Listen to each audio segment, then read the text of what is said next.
All right, thank you.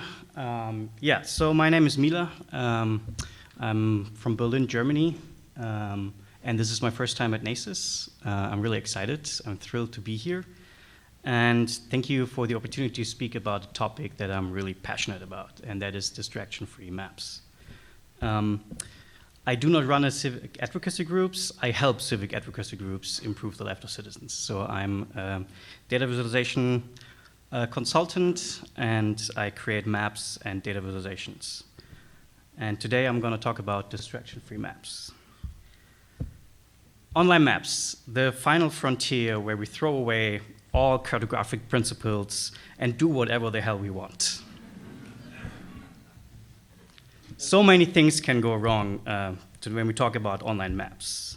But I don't want to talk about how charts or maps can lie. Alberto Caro has a great book about that. And I don't want to talk about this map that you probably saw as well. And I don't want to talk about him either. There was a great talk from Frerichs and Sarah yesterday. I encourage you to check it out. I want to go back in history and think about where online maps came from. Navigation, if you remember one of these, either this or that. Back in the days, Google thought about, and MapQuest thought about, how can we design maps that we can go from A to B.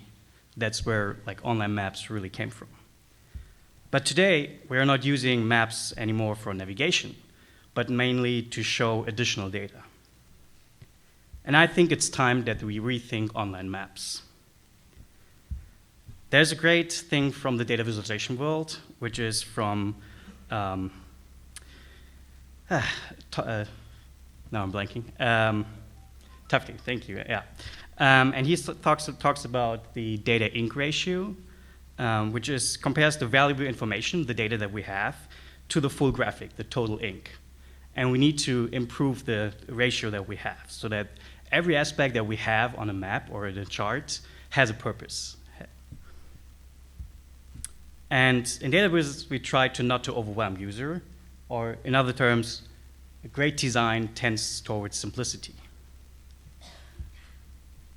There is a lot of research in effectiveness of data visualizations, but I haven't found that much on the effectiveness of online maps.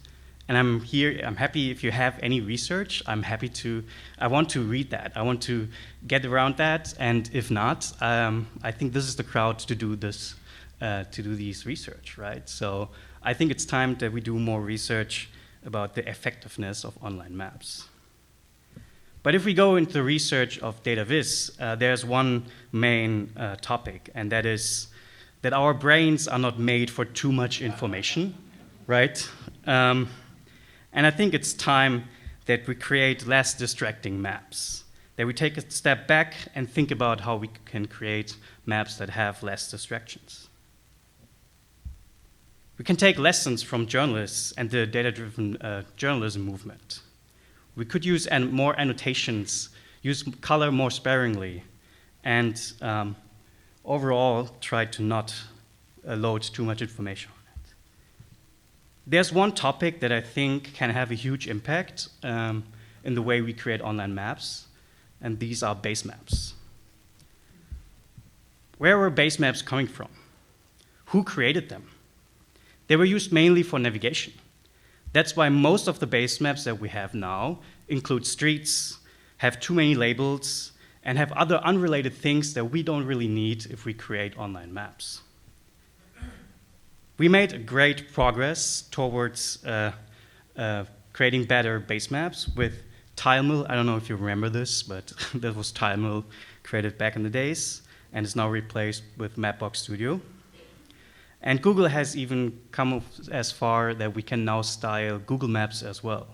Not as much as others, but still. And there are even better styles nowadays with Mapbox Dock and Mapbox Lite. And I encourage you to check out the work that Gretchen Peterson is doing. She's created great base maps and has a great book that you probably all know of. There's a lot of effort going into creating base maps. Just take a look at the talk yesterday from Jonah. He talked about a lot about how to create base maps. Base maps have one thing that they're really great at. They can provide immediate context. And I started to trying a discussion on Twitter about why we're using base maps. If we're just using base maps because they're default with all the online mapping libraries that we have, or if we use them because we want to use them. We should ask ourselves, is it the right context that we create with these base maps? Or are they just a distraction to all the things that we want to do? I don't want to be hating on anything. That's why I'm not showing bad examples, but only good examples of how can we do better. There was a great talk yesterday from Soren from the National Geographic that showed this awesome map. And if we zoom in a little bit, he explained that they're using imagery, satellite imagery, to show the context of the city and not use a base map for that. Or if we look at the Washington Post, they're doing something similar, showing the urban environment in a different form, not just showing streets and everything. But there's a great point by Amy that there are limitations about what can we do with the base maps. And maybe sometimes they are good enough to use base maps, and that is totally fine. I don't want to discourage you from that. But I think we need to think about our base maps. Are we using them just because they're there, or are we using them because we need them? As Melanie said yesterday, do not accept defaults. Let's change the defaults. Use cartography in your online maps. Thanks.